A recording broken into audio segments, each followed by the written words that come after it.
Star Wars, Episode 1, The Phantom Menace, by Patricia C. Reed, based on the screenplay and story by George Lucas.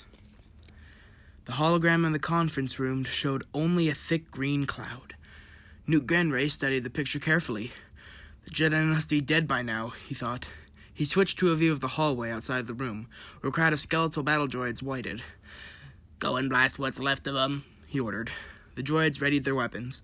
One of them opened the door, and the deadly gas billowed out. Newt tensed, seeing movement in the cloud, but it was only the protocol droid. The Jedi are dead, he thought with satisfaction. He reached to shut off the screen. 2 humming bars of light, one green and one blue, swept out of the fog. They passed through the nearest of battle droids without pausing. The droids collapsed, cut in half. Alarms began to sound. Newt leaned forward, trying to make sense of the confused images. "What in blazes is going on down there?" "Have you ever encountered a Jedi Knight before, sir?" asked his lieutenant, Rune Hako. "Not exactly," Newt said. "But I don't..." A screen lit up, showing a string of corridors in red. "They're heading for the bridge. Seal the doors!" he shouted. "That won't be enough, sir," Rune said, almost sadly, as the doors slammed shut. "That won't be nearly enough." Qui-Gon's lightsaber sliced through a pair of battle droids. They collapsed in a shower of sparks. The door to the bridge was just ahead. As he parried a shot from another droid, he felt a surge in the force. An instant later, a group of battle droids flew against the wall and collapsed in a tangle. Qui-Gon nodded approval. His apprentice was making good use of his skills. He reached the bridge door and began to cut through it, trusting Obi-Wan to hold off any new battle droids. Almost at once, he felt a rush of fear from the room beyond. Then, with a loud rumble, a series of blast doors slammed, sealing the bridge even tighter. Qui-Gon shook his head, almost amused. Blast doors cannot keep out a Jedi. Shifting his grip on his lightsaber, he stabbed at the door. The laser melted the metal rapidly. It would not be long now. Suddenly, he sensed a change close by. It took only a moment's concentration to find the source. "Destroyer droids," he said to Obi-Wan, turning away from the blast. "Offhand, I'd say this mission is past the negotiation stage," Obi-Wan replied. "I suppose it's better to have a sense of humor that only shows up in the middle of a battle than to have no sense of humor at all," Qui-Gon thought. The 2 men sprinted down the hall and took cover in a pair of service niches. An instant later, the destroyer droids appeared at the end of the hall. The droids marched past, firing steadily at the smoke-filled area in front of the bridge doors. As soon as they went by, Qui-Gon nodded at Obi-Wan. The 2 men stepped back into the hall, behind the droids. One of the destroyer's droids seemed to realize something was wrong. "Switch to bio," it commanded. "There they are." The droids began firing again, this time in the right direction. Qui-Gon and Obi-Wan used their lightsabers to send the shots back at the droids, but just before each shot struck, a bubble of energy appeared around its target, protecting the droids from damage. "They have shield generators," Obi-Wan said. "It's a standoff," Qui-Gon replied. "Let's go." He and Obi-Wan had no hope of breaking into the bridge now. Now with that kind of reinforcement, they'd have to find another way. In the marble throne room of the Palace of Naboo, the governing council had assembled at last. Queen Amidala sat on the throne. Watching them, the crisis with the Trade Federation had brought the governors from every city of Naboo here to show their support for the newly elected queen. Amidala smiled and folded her fingers carefully together in her lap. She did not want to touch the high collar that rose past her ears.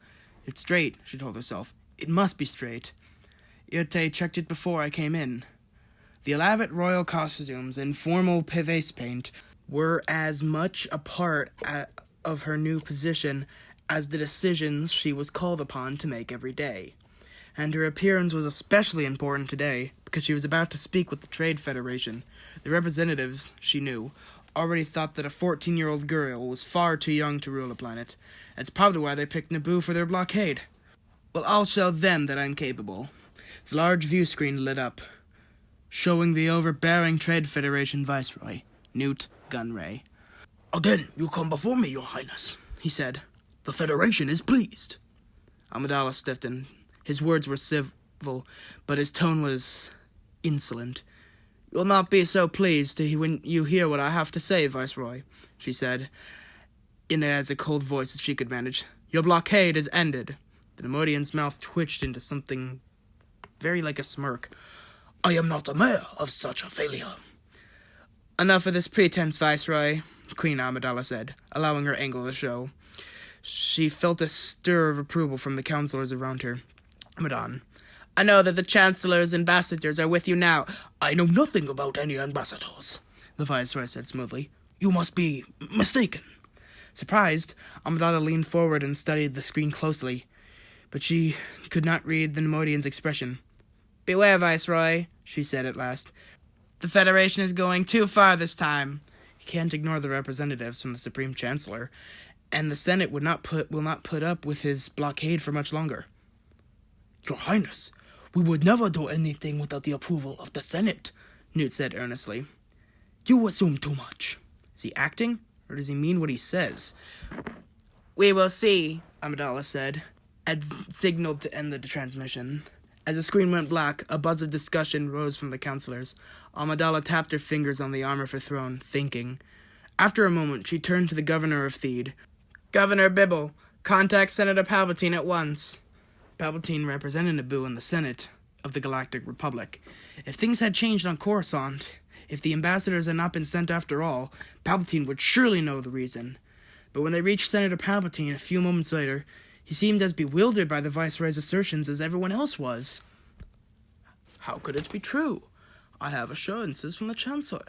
The communication hologram flickered, then steadied. His ambassadors did arrive. It must be...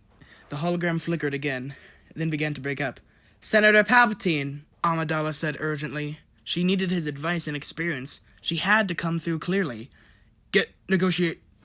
The hologram sputtered, then died completely. Amidala turned to her dark-skinned head of security. Panaka, what's happening? A malfunction in the transmission generators? Governor Bibble suggested doubtfully. It could be the Federation is jamming us, Your Highness, Captain Panaka said. But that can only mean one thing, Sio Bibble said. An invasion. Amidala's heart sank. The Federation would not dare go that far, she said, as much to convince herself as to contradict Bibble. She hated the very ideas of wars and fighting. They denied everything Naboo stood for. Captain Panaka nodded. If they invade us, the Senate would revoke their trade franchise, he pointed out. That's right, Amidala thought. And without their trade franchise, they'll lose most of their trading rights in the Outer Rim territories. Surely then I would not take such a risk. We must continue to rely on negotiations, she said with reviewed firmness. Negotiation, Bibble said in a tone of disbelief. How can we negotiate? We've lost all communications. And where are the Chancellor's ambassadors? Amidala had no answers for him. It's a good thing most droids have no imagination, Qui-Gon thought as he crept through the service vents. And a good thing the Trade Federation depends on droids to do so much for them. A team of humans would have searched the service vents long ago. He reached the end of the vent and looked out, cautiously as Obi-Wan joined him. They had come out of one end of a giant hangar packed with 8-shaped landing craft and huge multi-tube transports. As they watched, rank after rank of battle droids marched up to the transports and folded themselves into deployment racks. The folded droids made surprisingly small bundles. Hundreds of them could fit into a single MTT. As each transport filled, it moved on to the landing craft. It's an invasion army, Obi-Wan said after a moment. Qui-Gon nodded. It's an odd play for the Trade Federation, though. They must have intended all along to invade Naboo. These droids hadn't been brought all this way on a whim. He looked seriously at his apprentice. We have to warn the Naboo and contact Chancellor Valorum. Obi-Wan nodded. But how? Those are landing craft, Qui-Gon said, gesturing at the ships at the far side of the MTT. Let's split up. We'll stow away aboard separate ships and meet down on the planet. Everyone gave the battle droids a sidelong look. Qui-Gon could guess what he was thinking. If the Jedi were detected, they'd have to face hundreds of droids at once, enough to overwhelm even their most formidable abilities. But we haven't got much of a choice. We'll just have to be very, very quiet. You were right about one thing, Master, Obi-Wan said slyly. The negotiations were short. More battle humor, Qui-Gon snorted. Without replying, he slid out of the vent into the shadows around the edge of the hangar. A moment later, he felt Obi-Wan follow. Together, they stole silently toward the landing craft and the waiting battle droids. End of Chapter 2.